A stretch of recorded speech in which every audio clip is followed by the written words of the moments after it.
Good afternoon and welcome back to the SIU at U broadcast studio. We're joined here today for a follow-up discussion. This morning or earlier today there was a master class on infertility.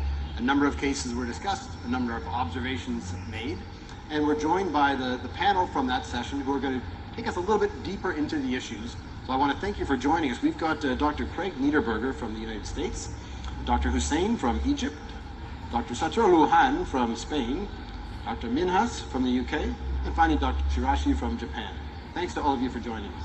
Thank you. So I want to just I want to hear some of your observations, so I want to keep it a little bit broad.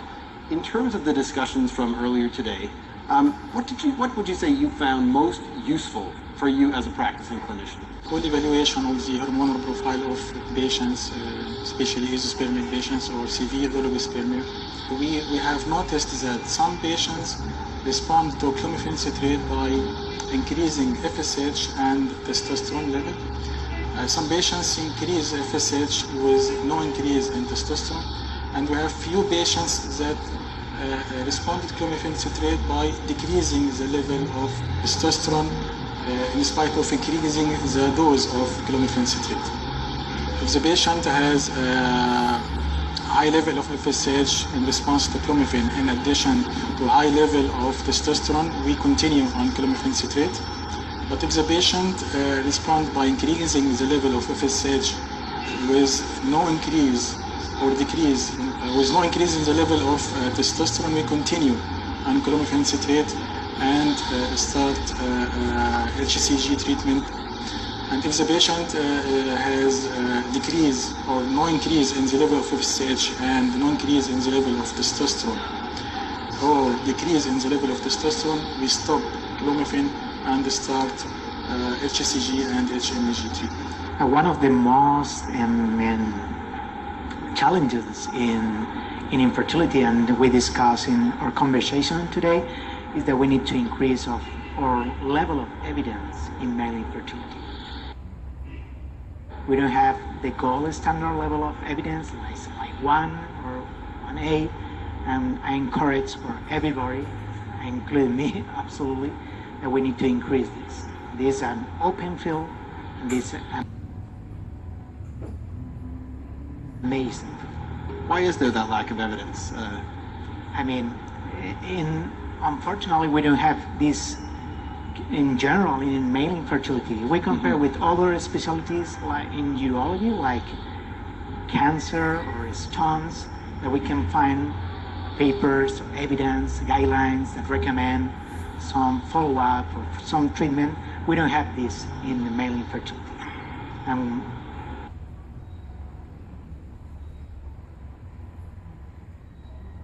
Why we don't have this? It's a good question that I can answer, but that is, I think it's my opinion about the situation now. So in defense of the field, probably the largest reason why we don't have this is because the medications that we're investigating for use in the male were investigated for use in the female several decades ago, and many are off patent. And so there isn't there aren't the funds available for answering basic questions in a way in which level 1 evidence would be produced.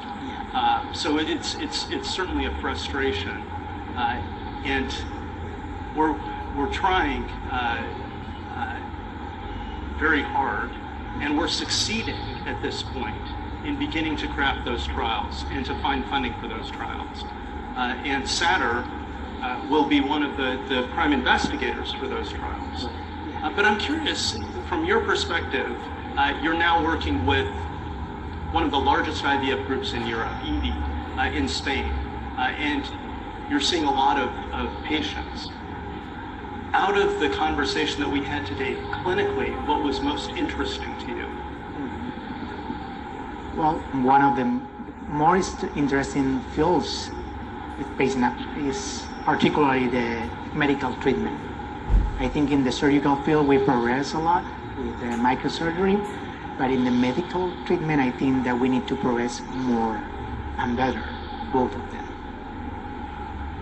So you were in the in the panel, and you expressed a different perspective for medical therapy. Can you enlighten us? I always like to be argumentative. I was pleased to see we didn't get any fights, which is always very good, with all the different nationalities. I think the session was fantastic. The reason being there are so many controversial areas, so many difficult areas, and I think one of the issues you already raised, and one of the problems, is the lack of evidence for some of the things that we do and we assume in terms of everyday practice. And often we're using medications, drugs that are cutting edge. Again, highlight again the unlicensed medications and drugs. We've got to weigh up patient safety, there are ethical issues, and I think all of that came into the sessions and were discussed very comprehensively. What did I get out of it? What was the take-home message for me out of much of this was, well, first of all, the way that we practice is very different in different countries. And I think, but at the end of it, there is areas, of course, that some people are very advanced in, while others are not practicing, particularly in terms of the hormone therapy. And I think from that perspective, there does need to be trials, which I'm pleased to see that what we can do and come out of this is research trials, and we can try and work forwards in terms of trying to get some meaningful data that is also realistic for patients as well. So I think that the key aspects of the hormone therapy for me was the fact that perhaps I need to reconsider my perhaps polarized viewpoint, which in many ways is traditionally based upon some of these drugs are not approved, the legalistic aspects of this as well, which are clearly important, and the ethical issues. I think the other interesting areas were how little we know about basic factors such as screening in terms of the use of imaging, scanning, which particularly came out as well, and how we'd manage in different scenarios patients. So I think from that perspective, again, we need larger studies, larger cohorts of patients that we can base this on in terms of evidence-based. And I think we don't have the evidence-base that perhaps we think that we do. And again, there is clearly that whilst of course we all practice safely, there is still discrepancy in terms of uniformity in practice. So I think that these kind of things did make me realise today how different we are practicing, although we like to think we are practicing similarly. I think the other areas, of course, was the issue about Klinefelters as well, a group of patients that is emerging to have much more interesting cohort group of patients, and with a prevalence rate of 1 in 500, which is quite much more common, and that's quite a high instance really. And I think that one wonders that we're not picking these patients up at an earlier time, where in fact clearly if we do, it may have certain repercussions in terms of their potential fertility long term. And I think that it's clear to me that we need to be more involved, certainly from the case that Craig put up, which is an excellent case, highlighting the fact that we do need to be more involved in a teamwork approach, especially with endocrinologists. So I think there's many basic things that came up, not just complex issues which we discussed in terms of DNA fragmentation, the role of aneuploidy, chromosomal analysis, all of which are very technical. But I think for me particularly, I realised how much of the basic areas do need an infrastructure framework to which we could build upon. So, as well as other countries, Japan has many urological surgeries, including oncology, stone disease, and andrology. But one person should do everything. That's a problem. We andrologists should do concentrate andrology management. But for me, I have to do laparoscopic nephrectomy, prostatectomy, TUL. But most of the half of the patient, my patient is andrology patient, but half of the patient from oncology and stone disease. So that's a problem or merit, I don't know, for Japanese urologists. So my most concentrated research is hormonal therapy for azoospermia.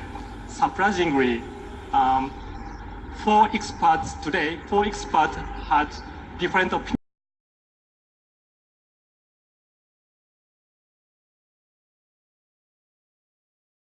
For spermatogenesis, no appropriate endocrinological environment in the testes. So we shouldn't do anything if we see azoospermia patients. So in other words, if we do hormonal therapy before microtese, there is a possibility that we kill the sperm. So we cannot exclude the hypothesis. So I'm doing the hormonal therapy after microtese. In contrast to your opinion, Dr. Koji, I believe that starting hormonal therapy first is better. In addition, in response to testicular surgeries, the FSH level may be going up, and this make the response to hormonal treatment impossible in some cases.